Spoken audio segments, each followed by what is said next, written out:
The rain was beating down on the city that night. Thick drops slid down the window of the cafe where Nathan was waiting anxiously. His knee bounced restlessly under the table, while his fingers fidgeted with the small engagement ring in his pocket. Emily had promised she'd talk to her parents that night, and Nathan knew that dinner would decide their future.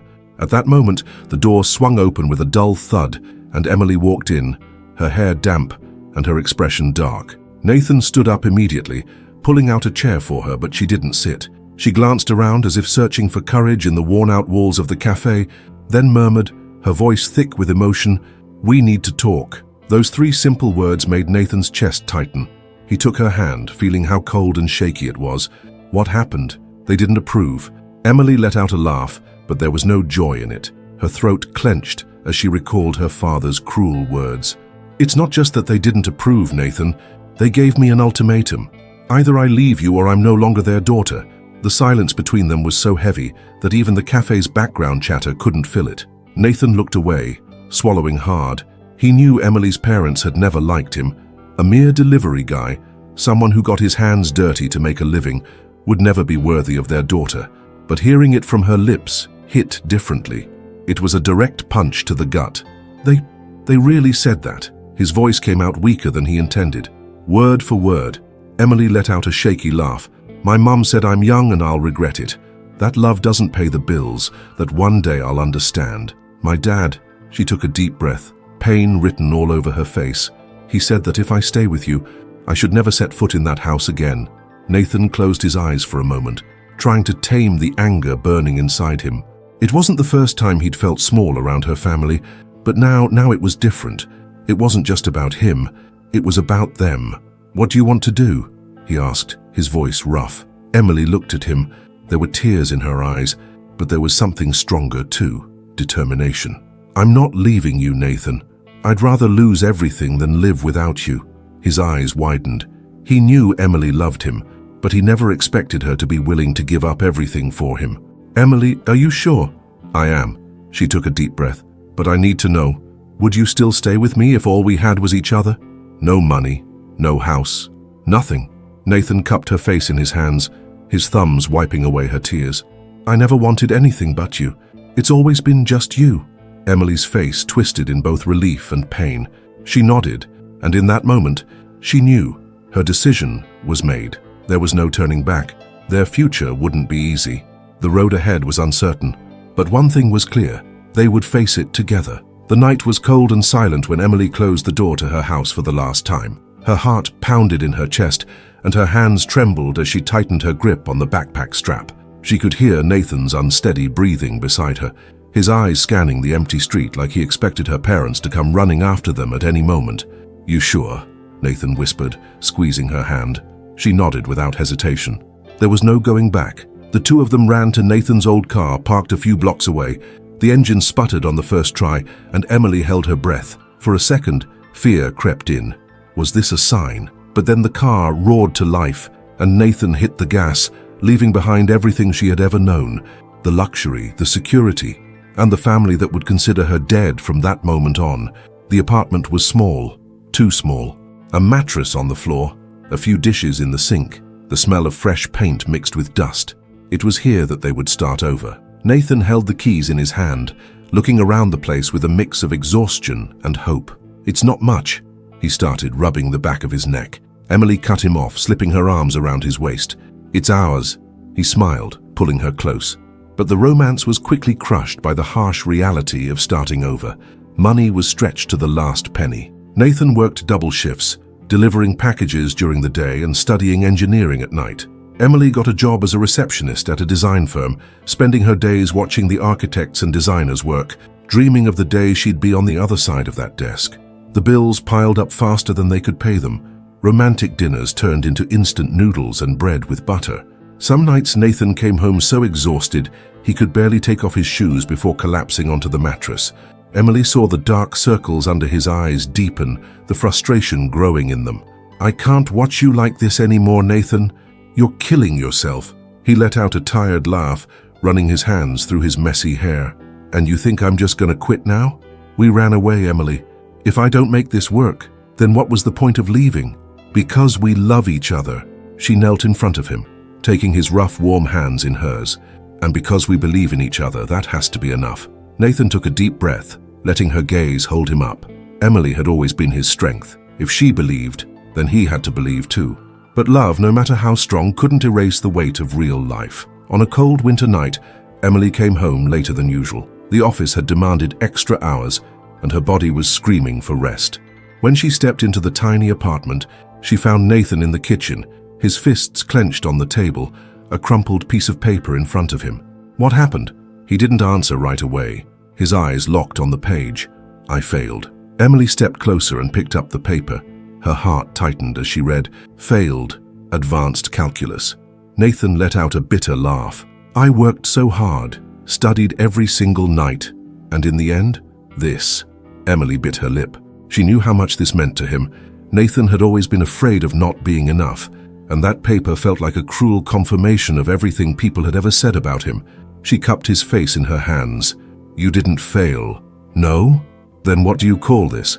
He let out a dry laugh, but his eyes were red with frustration. "I promised I'd make this work, Emily, that I'd prove we were worth it. And now?" She didn't hesitate. She just held his gaze and said, "Now you try again." Nathan stared at her for a long moment.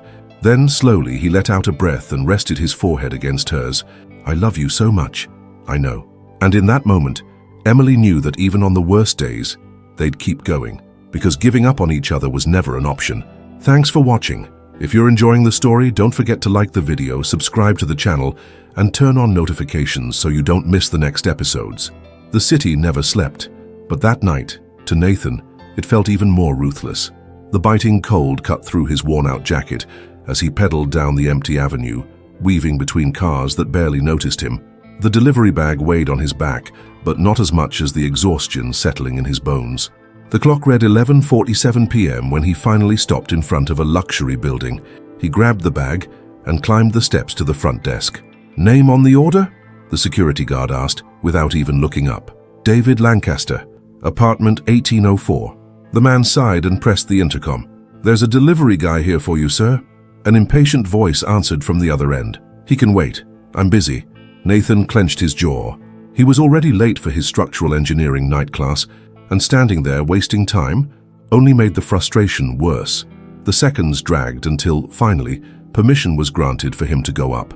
The elevator doors reflected his worn-out image, a 24-year-old with deep eye bags, wrinkled clothes, and hands cracked from the cold. When the apartment door opened, Nathan was met with the sound of laughter and the clinking of wine glasses. A group of young people stood inside, drinking and joking, surrounded by luxury. In the middle of them was a man in an unbuttoned suit, a smug smile on his face. "Took you long enough," David grumbled, snatching the bag from Nathan's hands. He peeked inside and frowned. "It's cold." Nathan took a slow breath. "Sorry, sir. I was waiting downstairs for a while." The group chuckled. One of David's friends, a woman in an expensive dress, gave Nathan a once-over. He looked so tired. "What a hard life you must have, huh?" David pulled out a $5 bill and waved it in the air. "You know, man, since you're already here, mind cleaning my table? It's covered in crumbs." Laughter erupted again, but Nathan didn't react. He took the bill without looking at any of them. "Thanks, have a good night." As he walked out, he let out the heavy breath he'd been holding. This wasn't the first time he'd been humiliated, but every insult, every condescending look was just fuel for his determination. He wouldn't be a delivery guy forever. Nathan arrived at class late and slid into a seat in the back. His professor, Dr. Reynolds, was in the middle of explaining a complex equation on the board. "All right, class. Can anyone tell me how to optimize this structure to cut costs without compromising strength?" Silence. No one answered. Nathan rubbed his tired eyes, grabbed a pen, and started scribbling in his notebook. His calculations flowed so fast he didn't even notice when the room had gone quiet. "Nathan?" Dr. Reynolds called out. He looked up, startled. "Huh? What?" The professor smiled, pointing at his notebook. "I asked for an answer. Looks like you already found it." Nathan blinked, confused. Then he looked down at his own notes and realized that despite his exhaustion, his instincts had solved the problem before he even tried. I guess I did," he muttered. "Doctor." Reynolds took the notebook and studied his work, his eyes lighting up with interest. This is brilliant. Have you ever thought about interning at a big construction firm?" Nathan let out a dry laugh. "I'm a delivery guy, Professor. I doubt anyone would take someone like me." Reynolds studied him for a moment, then scribbled something on a piece of paper. "Call this number. Tell them I recommended you." Nathan looked down at the note, and in that moment, his heart pounded. It was the contact for one of the biggest engineering firms in the country. He swallowed hard. For the first time, he saw a door opening, and this time, he was walking through it. Nathan knew that working hard wouldn't be enough. He needed a real chance to break into the industry. After his professor's recommendation, Nathan landed an internship at a prestigious engineering firm. At first, he was given basic tasks, but his sharp mind quickly caught people's attention. While other interns stuck to the protocol, he came up with innovative solutions to complex problems, earning the respect of veteran engineers.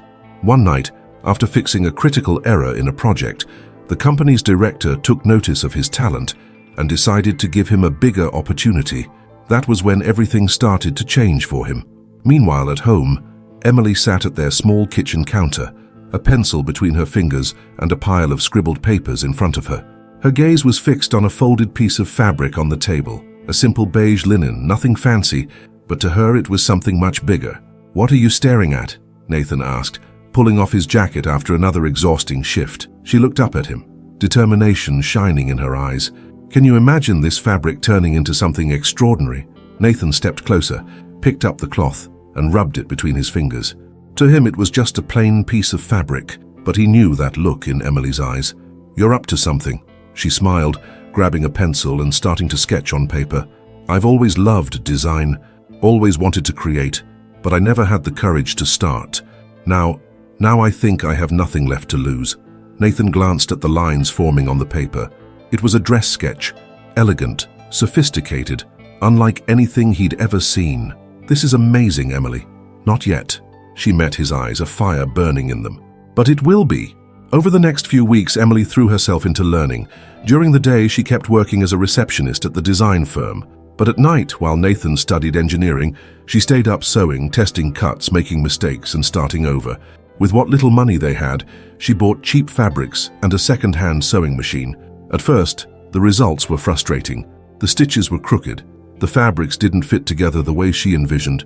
But with every mistake, she learned. "Have you slept at all this week?" Nathan teased, watching her hunched over yet another sketch. "Sleeping doesn't get me any closer to what I want," she replied, eyes still fixed on the paper. Nathan smiled, impressed. He knew Emily was obsessed with this idea, and deep down, he hoped it would work. Days passed. The design firm where she worked was organizing an event for renowned architects, and Emily knew this was her chance. On the night of the event, instead of just greeting guests like she always did, Emily took a leap of faith. She wore one of her own designs, a minimalist black dress, perfectly tailored, nothing flashy but impossible to ignore. As she moved through the crowd, she felt subtle glances in her direction. And then, it happened. "Excuse me," a sophisticated woman with silver hair and sharp eyes stopped in front of her. "Where did you buy that dress?" Emily's heart pounded. "I designed it myself." The woman raised an eyebrow, intrigued. "Really? Do you do custom pieces?" "I do." The woman reached into her purse, pulled out a business card and handed it to Emily. "Call me. My name is Claire Moreau. I need something exclusive for an event next season." Emily held the card as if she were holding her future. Nathan was right, this was incredible. One client led to another, and another. Before long, Emily was sewing every night to keep up with the growing demand. She created an online page, started showcasing her work. Social media did the rest. Soon, her designs were catching the attention of influential people, and before she knew it, her name was circulating in luxury fashion circles. Then one day, she got an offer to design an entire collection for a fashion event. That was the moment everything changed. Emily rented a small studio, hired assistants, and poured everything she had into her work. The hours were brutal, the challenges overwhelming, but she never stopped. And then, years later, there she was, Emily Carter, founder of one of the most luxurious fashion brands in the country. What once was just a sketch on a piece of paper had become an empire, and for the first time, Emily realized she didn't need her family's approval to feel complete. She had built this with her own hands. The city glowed with golden lights that night. The biggest event of the year had gathered the most powerful names in business and design, and all eyes would be on those who arrived with the most style, the most presence, the most impact. Nathan adjusted the collar of his perfectly tailored suit, watching as Emily fastened a delicate earring. She was wearing a custom-made gown, her own creation, so elegant it could have graced the cover of any fashion magazine. "Ready?" he asked, smiling. Emily took a deep breath and met his gaze through the mirror. "I always have been." As they stepped out of their penthouse, the driver was already waiting by the private jet.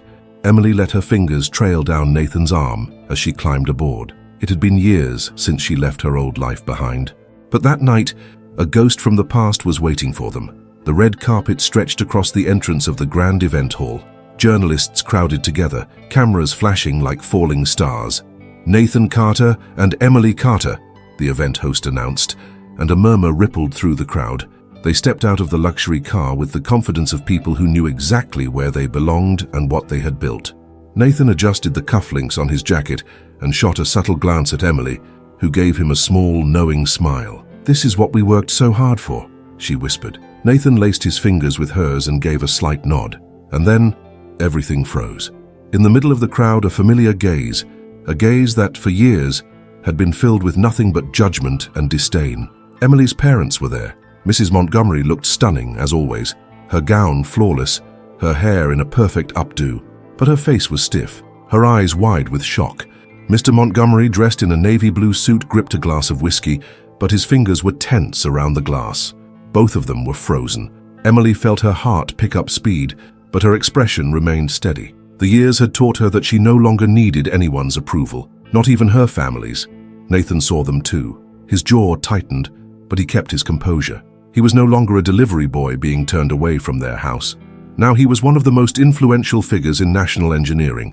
The silence between them shattered when Mrs. Montgomery's voice broke through, soft but thick with shock. Emily, their daughter, the girl they had cast aside, was now standing before them, larger than they ever could have imagined. Emily tilted her head slightly, raising an eyebrow. "Mom, Dad, what a surprise." Mr. Montgomery cleared his throat, trying to regain his composure. "What are you doing here?" Nathan laced his fingers with Emily's and gave a slight smirk. "We're guests of honor." The shock on the Montgomerys' faces was impossible to hide. The same daughter they had cast aside was now walking among the elite, respected, admired. But the biggest surprise was yet to come. The ballroom buzzed with voices and champagne toasts, but for Emily and Nathan, time had frozen. Mr. and Mrs. Montgomery stood there, still trying to process what they were seeing. Years ago, they had done everything in their power to stop this relationship, and now they were face to face with the truth. They had failed. The man they had once dismissed as a mere delivery boy hadn't just become one of the most influential engineers in the country. He was now being treated with reverence by some of the most powerful figures in the room. And Emily, the daughter they had disowned for making the wrong choice, now had her name on magazine covers, her brand dressing the elite, and her presence commanding respect. Mrs. Montgomery tried to mask her shock, but her voice trembled as she spoke. "Emily, I had no idea that you would grow without you," Emily finished, a cold smile on her lips. "Yeah, Mom, neither did I. But turns out, when someone pushes you out, you learn to fly." Nathan gave her hand a gentle squeeze. He didn't need to say anything. Emily's eyes said it all. Mr. Montgomery took a deep breath, adjusting his tie as if trying to regain his usual authority. "Let's talk. In private." Emily let out a dry laugh. "Oh, now you want to talk?" "Emily," her mother pleaded, reaching for her arm. "We made a mistake. We never imagined your life would turn out like this. We just wanted what was best for you." Emily's eyes glistened, not with emotion, but with a painful truth. "You're not sorry for pushing me away. You're sorry because now I'm worth something." Mrs. Montgomery blinked, startled by her daughter's coldness. Mr. Montgomery, however, did something unexpected. He looked around, noticing the curious eyes watching them. Then he took a deep breath and, for the first time in his life, bowed his head slightly. "Emily, forgive me." For a moment, she forgot how to breathe. Her father never apologized. But it wasn't enough. Nothing would ever be enough. Emily stood her ground. "You know what's funny?" She tilted her head, watching them with an unsettling calm. "When I left home, I thought I'd never get over the pain of losing you. But then, I realized something freeing." She turned to Nathan, squeezing his hand. "I never lost anything. You did." Mr. Montgomery lowered his gaze. Mrs. Montgomery opened her mouth to speak, but Emily had already stepped back, cutting off any chance of conversation. Nathan glanced at them, and in a calm voice added, "Some doors once closed never open again."